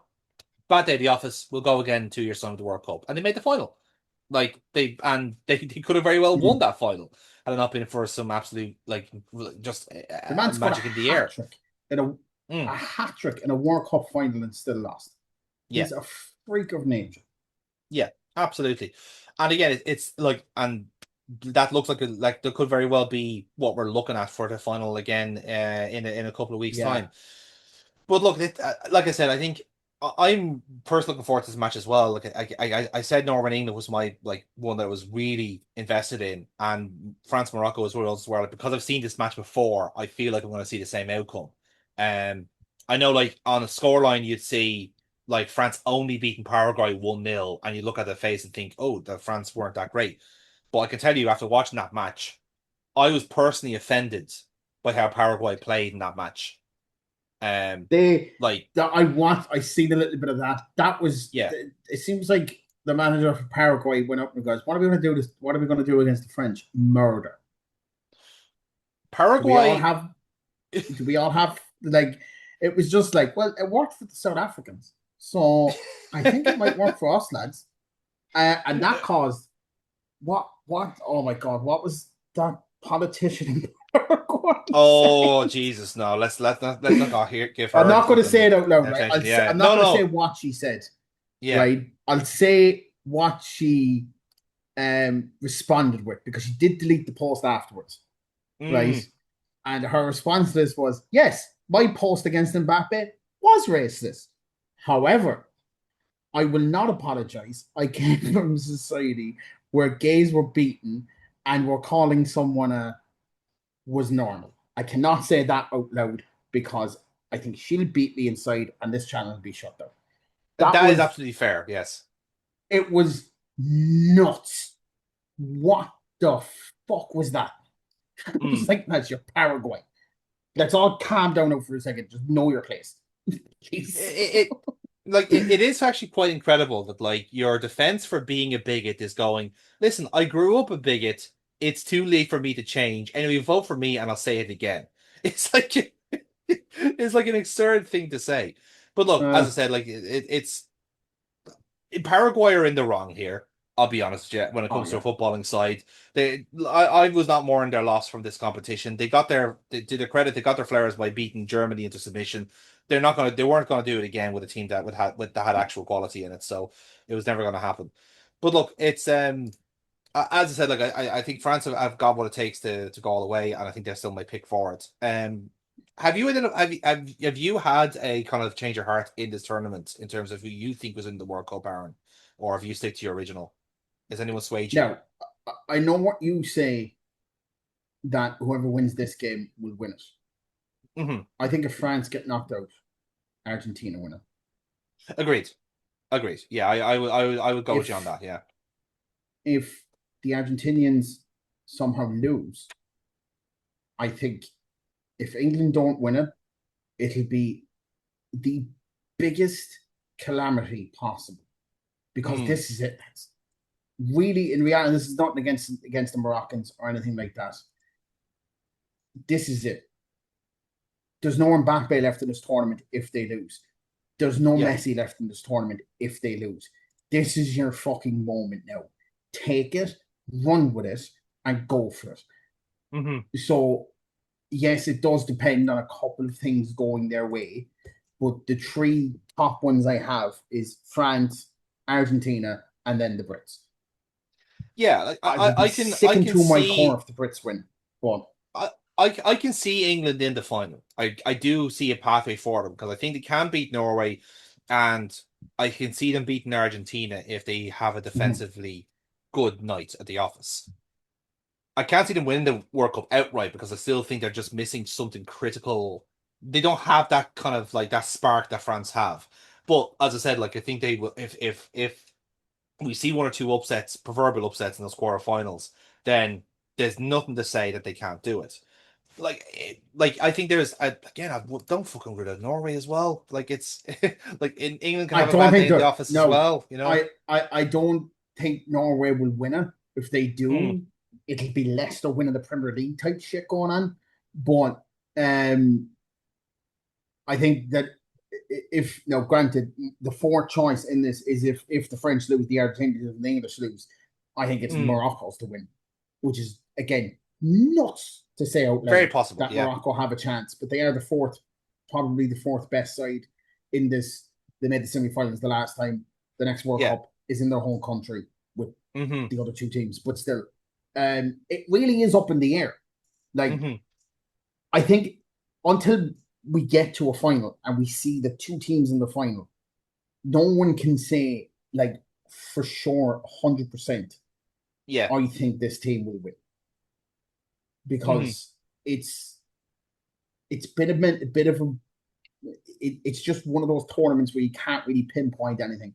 Like Yeah. chances are, I do think France do end up like doing it again. And Mbappe being a key part of 3 finals in a row and 2 wins in a Mm. row will put him in a stratosphere. What not seen since really like he would have outclassed Messi Yeah. 3 World Cups in a row to what Messi did. He'd outclass Ronaldo. It would be it's something I can't even like think about. It's Yeah. Like nuts. it's relatively unprecedented. Yeah. Like I think like you or have he to go would back to the Brazilian teams of the 70s to have that kind of like consistent like success. Like I think like yeah. I know there's one Brazilian player that whose name temporarily escapes. It could be Leonardo or maybe Zico, who has that Mm. sort of like competitive success like record that Mbappe is chasing. Um, All Mbappe would need at this point is a league title with Madrid and a Champions League mm, to put him in this stratosphere of player yeah, that few are in, that mm, Messi's in, that Pele's in, that Maradona's in, Zico and stuff like that. yeah, That's like this very particular stratosphere of player, and he's obviously good enough to do it. He always has been good enough to do it. There's one thing we say about Mbappe, and it's his talent is something else. It just doesn't seem to click for him in the club with the club aspect. It just seems to yeah, work from every time he plays with France. It's just that's not the same player that plays with mm, Real Madrid. But if there's any manager that's going to get that out of him, it's going to be Jose Mourinho. If there's any manager yeah, that's going to win a Champions League with him, it's probably going to be Jose Mourinho, which then will put Jose Mourinho as ahead of Ferguson in my eyes, as being the mm. greatest manager ever, if he does manage to do it. But But yeah, it's yeah, we have to wait and see on that one. Yeah, yeah, but like he's capable of doing it, and I mm. think actually Mourinho will probably retire after that. Because like he's done it now. He's completed football. He completed football years ago, but he completed football Yeah, after that. It's like that's it. It's like what else can he do at this point? I won a Champions yeah, League with I won a Champions League with Porto. I won a Champions League with Inter Milan, and I also did it with Real Madrid. That's the crowning achievement. Fuck off for a bit, unless he yeah, manages exactly. Yeah, Porto. yeah. You know what I mean? So Yeah. yeah. I had a look there about it. It was actually Cafu I was thinking of, who's won the World Cup twice, but of course Pele has still won it 3 times. So he was because he was in that Mhm. 1970 squad that won it that was the third win. So he's still Mbappe's still got a long way to go. But again, himself or Messi getting a potential second World Cup victory is still nothing to sniff at there. So No, so no, yeah, not at so all. yeah, so again, so not quite our cods to end up our podcast because again we still have our World Cup cods in the oven. So what is it? Not to say that what's your favorite story from the World Cup so far, but we've had a couple that we can talk about. So I want to mention, I'll get mine out of the way early, which is to talk about the World Cup groups, and more specifically the seeding. So I mentioned at the start of the show about like how certain teams have been kind of victims and benefits of the World Cup groups and how they kind of leveled out. So I was thinking about this yet today, mainly because of the Egypt manager Hassan Hassan, who has obviously had a bit of a bad day at the office, and has Mm-hmm. kind of cried conspiracy at a lot of different things in the whole kind of makeup Can, of the World Cup. can I just point out this as well? I thought I was having Sure. a stroke last night. His twin brother's on that as on the coaching staff of Egypt. Yes. I genuinely thought I was seeing double. Like four Egypt managers. Did I did you think he was so angry he like by went in the under binary I fishing or something like? I thought he did a reverse flash and separated himself because he was moving so fast. It was so weird, and it was only until the next morning where somebody went, "Oh, his twin brother's on it." I was like, "That makes so much sense." Now I thought my mind was playing Yeah. tricks on me there for a second, but yeah, I kind of saw his point Mm. until the replay showed him like, it would have been a soft penalty. Yeah. It would Listen, have I been think nuts in terms of a story. Could you imagine yeah. if Argentina scored the winner, the goal got taken off them, and then he just got a penalty? That would have been Mm. fucking insane. But just Yeah. Now listen, the madness of it would have been class. But yeah, yeah, no, I agree, and again, it's a thing where like I think there's other objectionable things about that match that wasn't that penalty. Again, the fact that like Argentina seemed to be the had that kind of Man City quality of being masters of the tactical foul. Having that, just being on that balance of like being on the referee side of the argument rather than being on their own side, if that makes sense. So the fact that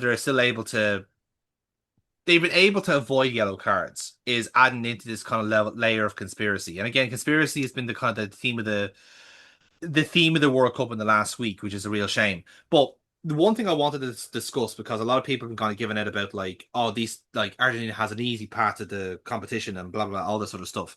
So I wanted to go back to how the groups were actually made initially. Because there's a whole song and dance about like, oh, Mexico's going to Group A because all the balls say Mexico in it. There was a very performative thing about it. But there's certain things that I wanted to point out that is one of the downsides of this new 48 team format. For what it's worth, I actually don't hate it as much as I did at the start. It's not say won me over, but there's certain things that could certainly be tweaked on. But so Mexico and Canada and the US all basically went to the group A, B, and D to begin with. The other teams, as in the pot one teams, were basically separated from each other based on their world rankings, and that was something that was kind of underplayed at the start of the whole tournament, because basically it is a headline that flew under the radar. So essentially, the idea was that based on the world rankings at the start of the draw, FIFA's ideal final would have been the European champions, which was Spain, versus the CONCACAF champions, which was Argentina. Which, because Spain was world number 1, Argentina was world number 2.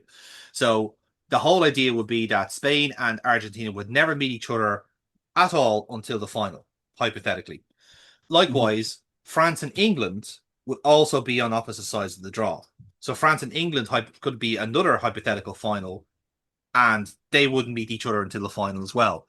Lo and behold, the two semi-finals were the most likely to get is Spain versus France and England versus Argentina. So that's 1 versus 3 and 2 versus 4 based off the world rankings. So this is where it gets a little bit annoying, because then England are putting like those kind of draws are basically done so that these big kind of like sharks avoid each other until the end. Portugal, likewise, Brazil and Portugal are separated in a similar way as well. So Brazil have to be on, say, the left-hand side of the draw. Conversely, Portugal are on the right-hand side of the draw. This benefit doesn't really work then until, so say Netherlands and Belgium, for example, are 7th and 8th at this point.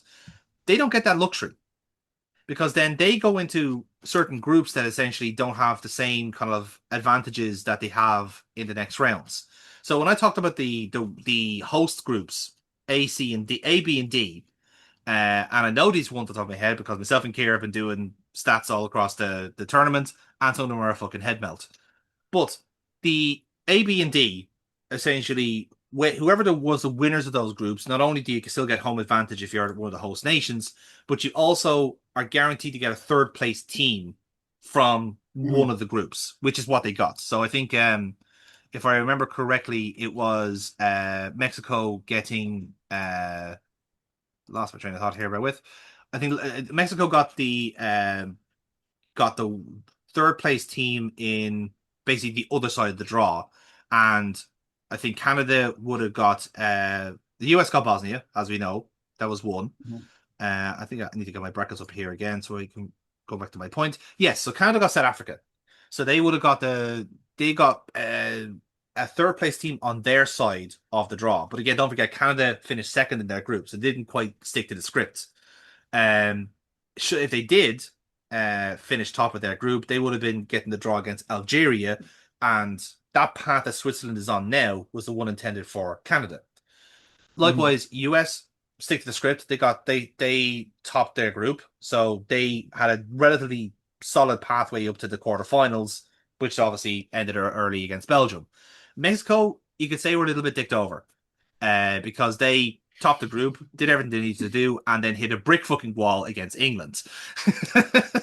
So, but to be fair, they did manage to finally break their hoodoo in the knockout round. So good for them. Yeah, exactly. It's all relative in a sense. It was a bit of hickory pokery, and I think the intention was that because you had 3 home nations, there was going to be a lot of very early pair ups of heavyweight teams. But again, those teams that didn't have the luxury of getting that preferential treatment, the likes of your Argentinas and Spains, go down the list now again, and you look at the Netherlands, who were in the group of death, not because of the teams that were in it, but because of teams they would face in the next round. So they were in the group of Japan and Sweden. So their potential opponents would have been either Morocco, which is what they got, Brazil, which was a possibility, or France. So they had no chance. So them top of the group was no advantage at all. You'd say that probably finishing second was better because it was against a particularly bad Brazil squad. And again, Japan could have very easily won that match, which they didn't. And it was that sort of thing where like this is the sort of stuff they need to tidy up on when it comes to the group draw, because given given your shiniest pennies preferential treatment in the draw only adds to this kind of conversation about FIFA playing favorites over teams. And I'm sure this is what you're going to bring up then as well about the whole stuff about the Balogun red card as well. Well, There's been a lot of my little clips. bit of Yeah, tidbit. yeah.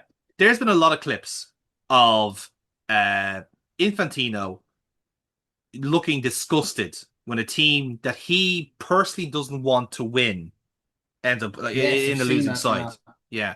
And again, I think just to be clear here, I don't think FIFA are fixing the matches, right? I think they're too shit at match fixing to fix the matches. I don't think they're actually capable of organizing a piss up in a brewery. They are so horrendously incompetent that they genuinely might have a career in Irish politics after this football stuff is over. No, because they're not even good at that, right? Irish politics has had a history of brown envelopes, right? The only person who is even remotely good at that is Sepp Blatter. He was old school corrupt. All right. It wasn't obvious until it was obvious.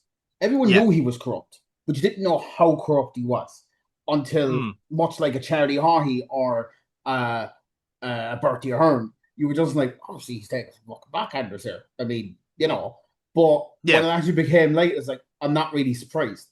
Whereas with Infantino, he's not even fucking trying. No, not even remotely trying to hide it. It's so barefaced with the corruption is just part of FIFA's DNA. I think that's what the actual theme song should be about.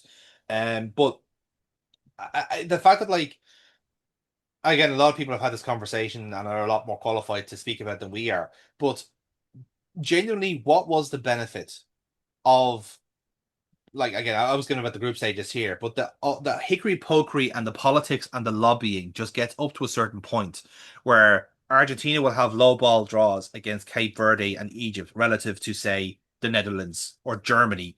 Germany had a fucking perfect draw on their plate and they fucked it against Paraguay, but they would have still got France in the round of 16. Portugal still would have got Spain in the next round. So what was that in aid of? You've neglected the most basic part of the randomness of a draw. Shit happens. They thought short term and didn't think properly long term. So I'm like, it's the World Cup. Shit can happen. And do you know what? That is a perfect summary of everything that FIFA's done for this World Cup. Is short-term gain and the long-term consequences of their chicanery. Who knows what happens? But the fact is that they keep getting away with it. There's no accountability with FIFA because they are the governing body. They are the ones that should be overseeing themselves, and they don't. And again, unfortunately, the change is only going to come from inside. Like Infantino will have to be kind of like forced out, like Blatter was, and it's not going to happen. FIFA's too corrupt. You would need to literally dissolve FIFA and start again.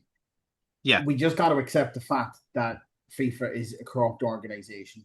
They just need to be smarter in their corruption and not too blatant about it. Are you done with your COD, or do you want me to? I'm done with my COD. Yeah, no, that was my piece. So yeah, you far away there. We'll go with this, right? So Trump obviously pisses everybody off. To anyone that has 5 brain cells. The obvious part of the corruption was like Infantino. Trump said that he asked Infantino to look at it, and then Infantino created, was it a board to look at the red card and go, we can leave that one go. And I think that's what happened there. Then Trump said, and this is where I'm going to give you the little tidbit. Then Trump said he didn't know how red cards worked. No, Yeah. Trump actually did play soccer when he was in college, right? The reason Trump didn't know how red cards worked was because when he fucking played football in college, they didn't exist. Mm-hmm. He is older than the red cards. So when people thought he was just having this senile moment, that might have been genuinely a point where he actually genuinely didn't know how a red card worked. And then him and the head of the World Cup task force in America, who had an interview with Talk Sport, I listened to a little bit of it, are trying to pull this whole, well, the referee had some instances in the past where he was a little bit corrupt, and we just thought that had to be looked at. It's like, that doesn't work. Yeah. With this, because the whole thing was just a fucking disaster. I think a part of Infantino was just like, oh, thank God they got knocked out. So I have to deal with this shit, because if he played and he scored a winner, it would have caused a shit show amongst all shit shows for him. And he must have been just like, oh, look, he would have rather the home team get as far as the quarterfinals. None of them did. They all got knocked out in the round of 32, whatever. They all just got Canada played a team that can actually play football, and they lost America, whatever. And the Mexicans happened to hit a brick wall because they had just faced England, one of the favorites. So there was this thing where it was just like, whatever. But it's like, again, they're not very good at it. And the whole thing is just, how can you be this bad at your jobs? Like, just be corrupt again. We kind of all accept the fact that football's corrupt. UEFA's corrupt, FIFA's corrupt, everyone's corrupt. Yeah. Who gives a shit? But the whole thing is just, it's baffling to me. The whole time we saw this play out over the course of the week, you must have thought to yourself, is this being written for TV? What's happening here? What's going on? What are we doing? Like, what are we doing? It's awful. Yeah. Trump is a senile bastard who doesn't know how anything works anymore. Yeah. He said the Islamic Republic of Japan bombed him today. News to fucking me that they were taken over by the Islamists. Whatever. Didn't know that myself. News to me. News to everyone. Must have missed that. I think I missed that bit during the round of 32, I think, yeah.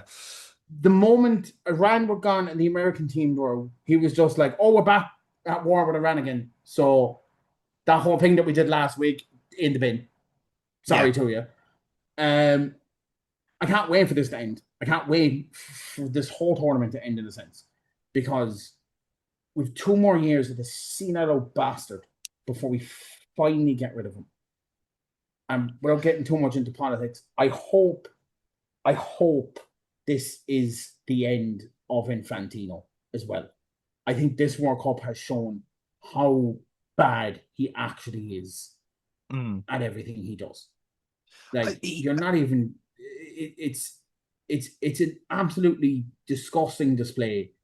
He's killing the planet as well, because apparently he's at this point he's in a race to see who can kill the planet faster, him or Taylor Swift. Yeah, the amount that he has basically private, to fill Aaron's point, he basically has a private jet that allows him to go to as many matches as possible, and it's a gift from the Qatari Emir. So that's why he's like, it's just he needs to finish it. As I said in the chat the other day, Sepp Blatter at his core loved football, and although he was corrupt, he was basically a corrupt politician who loved football. Had the game in his heart, he just wanted to make it better. And by the time he was gone, it was probably right for him to move on anyway, because his views on football were starting to stagnate. Whereas Infantino doesn't like football. He's using this for power. And if he was killed tomorrow morning, no one would care. We just go, well, that's it. He's gone. On the run up to the World Cup, I was the Infantino very rarely does press conferences, and again, he only does ones he's basically obliged to do, and typically he does them with kind of press that are kind of softballs, let's say. Yeah, A lot of it's to do with say like kind of South American press, African press. It's usually only the US and England and a lot of European media that actually cross-examine him to a certain degree. A lot of other kind of like say media outlets, some of the US, in fairness, I'm being kind of generalizations there, but there is a general sycophantism when it comes to the questions that he'd be asked, and it's all about like who, like literally the press conference would like why like vary wildly from like, do you like Ronaldo? To what's yeah, Messi like? To who do you think is going to win the World Cup? To then an actual BBC journalist going, so Iran, you wouldn't, so what the fuck, sort of thing. And all, and like there's actual genuine like a genuine journalist there, the likes of say like Jonathan Wilson, Bernie Ronay, I don't know more writers, but they are journalists as well. They like Ken Early and all these other people that are in the same room, and they're never going to get a look in with Infantino because his right hand man is his head of communications is a guy called Brian Swanson, who a lot of people will know as the guy from Deadline Day on Sky Sports, the Scottish guy, the one with the spiky hair, the one that found out that fucking Falcao was going to Man United. That guy is really? Infantino's PR guy. Yeah, that's him. Jesus, don't know Yeah. how. So Brian Swanson is Infantino's essentially defender of and so he's the one that kind of will screen all the media questions, and he was very strategic in who his questions were. He knew he had to give the BBC something. He knew he had to give the New York Times one. They'd be the tough ones, but then they'd be Yeah. supplanted by say an easy one, like say like the ones I was talking about there. I'm looking at myself and thinking, like, Brian Swanson left Sky Sports, a very easy gig, like the transfer deadline day, all that other stuff. And looking at how Sky goes now with its coverage, Brian Swanson could have been anchoring for 15 years and he would have been solid. But he chose that FIFA gig. And I was thinking to myself, I'd love to. He's the kind of person I'd love to get a kind of question for, and I'd ask him, are you genuinely happy with what you do? Are you happy with the fact that like you are having to bat for a guy who is clearly so in love with people of power and being in power and trying to make himself the story that the sport that he is meant to be the custodian of, he neither cares for, doesn't realize that he's actively ruining by just letting his capitalist nature take him over. All the while, you're the person that could literally you could literally bust a dam here and get actual journalists in the room with him and corner him and bully him into submission. It's people like that in FIFA that need to realize where the balls have been kept for the last 10 years and fucking use them. But the thing is, Mhm. should we be surprised that a World Cup set in America has been beset by politics, by lobbying, and by being fundamentally unfair to certain countries? The NFL, the MLB, the MLS, they're literally just a rich man's club. Mhm. If I don't like the answer you give me because you've denied me my shiny new stadium, that's fine. I'll just move the team to somewhere else. Oh, you won't let me into your special club. That's fine. I'll just make my own league with blackjack and hookers. Um, oh, you have a player that is, socially active and is trying to get like some sort of like political message across. Fire him. In fact, let's all fire him. Let's none of us have him at all. Let's make him a total pariah and never let him sit on his island of irrelevancy. Why should we be surprised that the American instinct to try and get as any advantage as you can, your minimal gains, you're using your soft power to your advantage? Why are we surprised that the president made a call to the most gimpiest human being on the earth and managed to get a red card rescinded? That shouldn't be a surprise. But Well, the thing not is, rescinded, suspended. suspended, I should say, correct, yeah. But like that shouldn't be a surprise to us. But the problem is, we as Europeans and as Irishmen, I don't know what category you fall into. As football fans, the idea of the purity of the sport still remains. That like for all Mhm. the glitz and glamour of the World Cup, for all the glitz and glamour of the Premier League, I can still go down the road and watch my local team play a game at a certain age group, or I'll go to do my actual football team, Shamrock Rovers, and watch them play.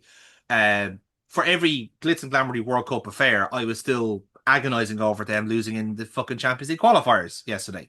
So like, there's a certain purity, and obviously there's levels to this game, but there's certain levels of the game where like this shit doesn't have to happen because it can just be a game between two teams and it's a fair fight. In America, it's never a fair fight, and they've lied themselves into this idea that we can just achieve it by themselves. The only way America would ever make a final is if they were bribing the whole of Gianni Infantino. So let's just say for a fact, it's probably a good thing that that's not happening, because it would be so barefaced, it'd be so unrealistic that everyone would know that the jig is up. You know, if you want to believe in the Argentina conspiracy, go nuts. At least that's viable. They have the best player in fucking mankind playing for them. One of my mates is absolutely like deep into that conspiracy, and the rest of our group were just like, "You're fucking mad," and he's just like, "There's something there, lads. All right, just listen to me, okay?" He's like Charlie when he has the Pepe Sylvia thing, and he's just smoking the fags, and he's just wired on coffee. He's just like, it's here, okay? There's a conspiracy there, okay? Just listen to me. And we're all just like, the fucking nuts. As much as I love it, but yeah, as much as I love conspiracies, I think it was more viable in the Qatar World Cup because Messi had those connections in the Gulf, in terms of being like an ambassador for the UAE, or he's an ambassador for Qatar, I should say, and he had the sponsorship with the UAE Tourism Board. So I think there was a vested interest in the host that Messi would win his World Cup in the Arab Spring. And again, obviously, since then he's gone to into Miami, and obviously he's like America's little. But again, he's not quite America's sweetheart because like he's so quiet and understated. Like he's a footballer's footballer. If the role were reversed, if Messi was out in Saudi Arabia and Ronaldo was in the MLS, holy fuck, Portugal would be in the final. You know what I mean? Like absolutely, there would be lobbying done. But again, it's that sort of thing. Like the reason I mentioned the stuff that we had now, and then the kind of noise from the Australia Egypt game is that, because we know how bad FIFA are, and we know how bad Trump is, and we know how bad US vested interests are, let's pick our battles and focus on the stuff that is genuinely a problem. You know, the hydration breaks are a problem. That has ruined at least 5 games that we've had.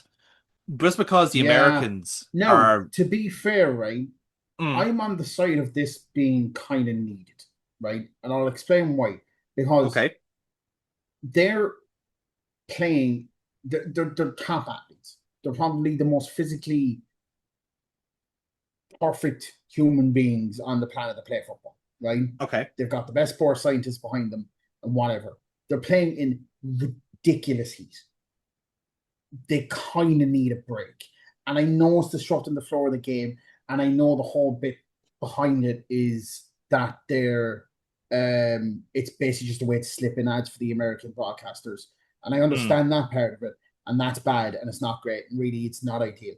But I think they're kind of needed, because if they weren't there and these players were clearly fucked and they were like passing out over the heat, or they couldn't play anymore, they'd be up in arms. People would be up in arms about it. It's a necessary evil, I think, in this heat, as it will be when they probably do it in Saudi Arabia as well, although that'll probably be around winter again. So there'll be a bit of maybe not there, but I kind of understand the hydration breaks. I understand the anger behind it, but I'm probably one of the few people in the minority is just like, it's probably fucking needed, because otherwise, because especially as well, if you're playing in that heat, these games manage to go to penalties.